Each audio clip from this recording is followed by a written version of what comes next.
কথা না শুনলে ১ মাসের মধ্যে আন্দোলনের হুঁশিয়ারি দিলেন ভিপি নূর। দর্শক, ভিডিওটি স্কিপ করে না দেখে পুরো ভিডিওটি দেখার জন্য বিশেষভাবে অনুরোধ করা হলো। শেখ মুজিবুর রহমানের নেতৃত্বে একটা জাতীয় সরকার হবে, কিন্তু তিনি সেটা করেন নাই। তিনি ওই আওয়ামী লীগকে নিয়েই সরকার গঠন করেছিলেন, আপনারা জানেন। তো এইবার একটা প্রত্যাশা ছিল যে একটা জাতীয় ঐক্যমতের সরকার হবে। এখন আমি বললে অনেকে আবার কথার অন্যভাবে ব্যাখ্যা করবে। তো আমি 2 বছর আগে আমার আজকের একটা বক্তব্য আমি শেয়ার দিয়েছিলাম। 2 বছর আগে আমাদের দলের প্রতিষ্ঠা বার্ষিকী অনুষ্ঠানে আমির খসরু মাহমুদ চৌধুরী সাহেব আমাদের অফিসে ছিলেন। সেই সময় আমরা বলেছিলাম যে 2 বছরের জন্য একটা জাতীয় সরকার হতে হবে। রাষ্ট্রের কাঠামো যেভাবে ভেঙে তছনছ করে দিয়েছে, 1 বছর আগে বলেছিলাম, এখনো ওই জায়গায় আমরা মনে করি যে রাজনৈতিক ঐক্যমতের ভিত্তিতে নাগরিকদের অংশগ্রহণের মধ্যে দিয়ে এই সরকারকে জাতীয় সরকারের রূপ দিয়ে 2 বছরের জন্য সরকার চালাতে হবে। কিন্তু এই কাঠামোতে, এই এনজিও মার্কা কাঠামোতে 6 মাস টেকা অসম্ভব হবে। শীতের সময় গ্রামে অনেকে বলে, একটু অসুস্থ মানুষ, বয়স্ক মানুষ দেখে যে এই শীত ওঠে কিনা সন্দেহ আছে। তো এই কাঠামোতে যদি সরকার থাকে তাহলে 6 মাস যায় কিনা সন্দেহ আছে। কারণ হচ্ছে সরকারের মধ্যেই বেনিফিশিয়ারিরা ঢুকে গেছে, আশপাশে সুবিধাভোগীরা আছে, ফ্যাসিস্টের দোসররা আছে। সরকারের রাষ্ট্র পরিচালনার অভিজ্ঞতা ছিল না, একজনের একটা মিনিস্ট্রি চালানোর অভিজ্ঞতা নাই, তারা দিচ্ছেন আপনি 3টা মিনিস্ট্রি। এটা কি পুতুল খেলা? রাষ্ট্র পরিচালনা কি পুতুল খেলা? অভিজ্ঞতা ছাড়া আপনি 3টা মিনিস্ট্রি সামলাবেন? তার দরকার কি একজনের 3টা নেওয়ার, 4টে নেওয়ার? অন্য লোক ইনক্লুড করেন। আমরা একটা কথা অনেকে ভাবতে পারি যে নূর ভাই এত কথা বলে যে নূর ভাই বোধহয় সরকারে যেতে চায়। আমি আপনাদের সামনে পরিষ্কার করতে, আমরা রাজনীতিবিদ, রাজনীতি করে নিজেদেরকে তৈরি করতে চাই। আমার ব্যক্তিগতভাবে আমাকে যদি বলে, আমি অ্যাডভান্স বলে দিলাম, আমি নিজে এই অন্তর্বর্তীকালীন সরকারের পার্ট হব না। কারণ এই সরকারের পার্ট হইলে তার সফলতা ব্যর্থতার উপরে আমার ভবিষ্যৎ রাজনীতি নির্ভর করবে। সুতরাং এরকম আনসার্টেন গভর্নমেন্টের আমি ব্যক্তিগতভাবে পার্ট হব না। কিন্তু আমাদের কাছে যদি প্রস্তাব চায় উপযুক্ত ব্যক্তিদেরকে, এই নাসির স্যার বসে আছেন, অনেকে মাস্টারমাইন্ড খুঁজেন এই আন্দোলনের কারণে। এই আমাদের শিক্ষক, উনি জগন্নাথ বিশ্ববিদ্যালয়ে, সেই ছবি ফেসবুকে আছে, পিঠ ঝাঁঝরা হয়ে গেছিল গুলিতে, চাকরি হারিয়েছেন।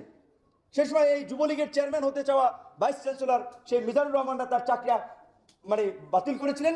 এখন পর্যন্ত বোধহয় আদালতে লড়াই ফাইট করেও এই 18 থেকে এই পর্যন্ত চাকরিতে বোধহয় এখনো সময় ঢুকছে, বেতন টেতন ক্লিয়ার হয়নি।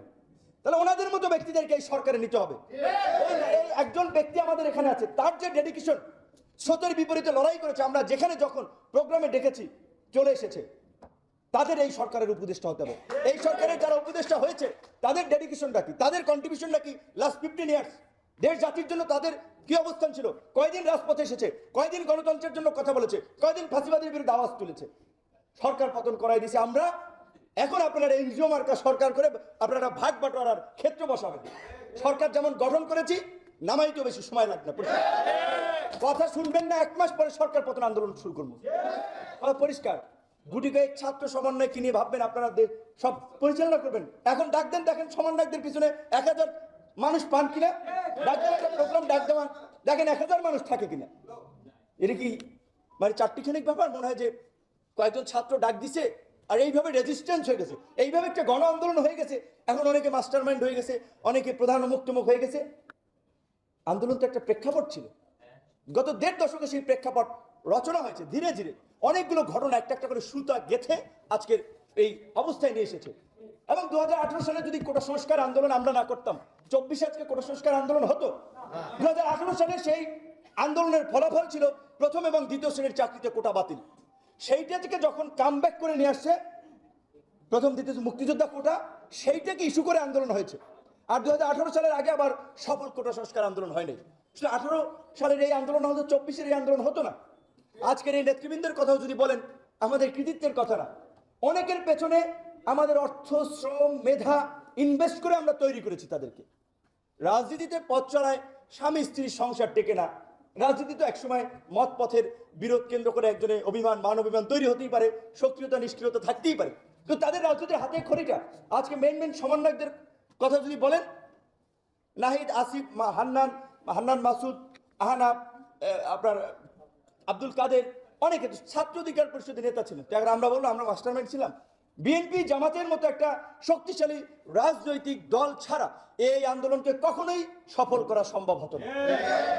আমরা তো কথা বলেছি, তারেক রহমান সহ বিএনপি অন্য নেতাদের সাথে ফাইন্যান্স লাগবে, কোথায় কিভাবে সাপোর্ট লাগবে, রেজিস্ট্যান্স করা লাগবে, আমরা কথা বলে প্ল্যান করে ছাত্র সামনে ছিল। উত্তরাতে মানে কোন ছাত্ররাই শুধু ছাত্র সমন্বয়ক ছিল উত্তরাতে? কে ছিল কেন্দ্রীয় সমন্বয়কদের জিগার নেতৃত্বে? মিরপুরে কে ছিল? যাত্রাবাড়িতে কোন সমন্বয়ক ছিল? তাহলে এইখানে এই ধরনের রেজিস্ট্যান্স কিভাবে তৈরি হলো? বন্দুকের নলের মুখে লাশ পড়তেছে, এই যে ছেলেরা ইন্টারভিউ দিচ্ছে যে আমার সামনে থেকে লাশ পড়ছে, তারপর আমি যাচ্ছি না। আল্লাহ ওদের মধ্যে রহমতের ফেরেস্তা পাঠিয়ে দিয়েছে, যাদের ভয় ভীতি তাদের রাস্তা থেকে সরাতে পারে নাই।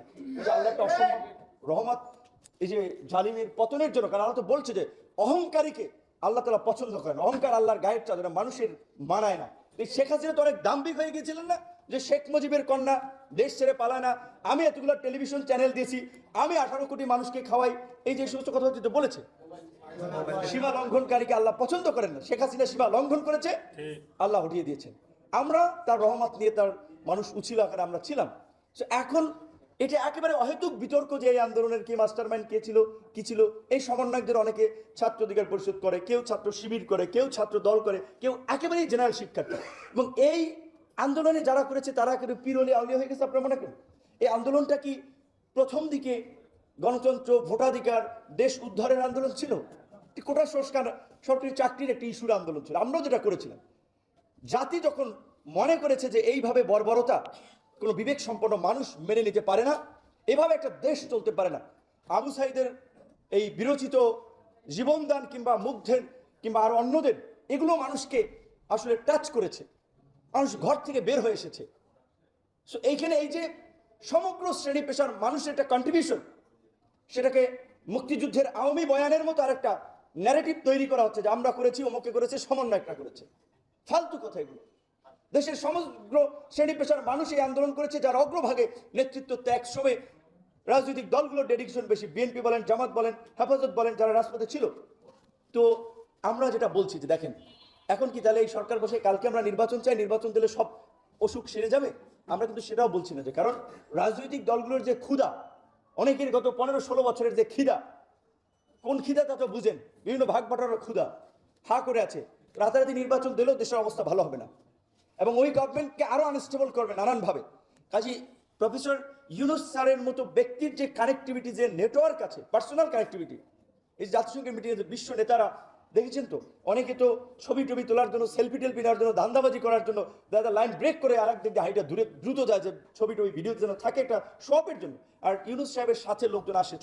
দর্শক, ভিপি নূরের কথাগুলো আপনাদের কাছে কতটুকু যুক্তিসম্মত মনে হয়েছে অবশ্যই আপনাদের মূল্যবান অপিনিয়নটি কমেন্ট বক্সে লিখে জানাবেন। ভিডিওটি ভালো লাগলে লাইক করবেন, শেয়ার করবেন, আর এই চ্যানেলে নতুন দর্শক হয়ে থাকলে অবশ্যই চ্যানেলটি সাবস্ক্রাইব করে আমাদের পাশে থাকবেন।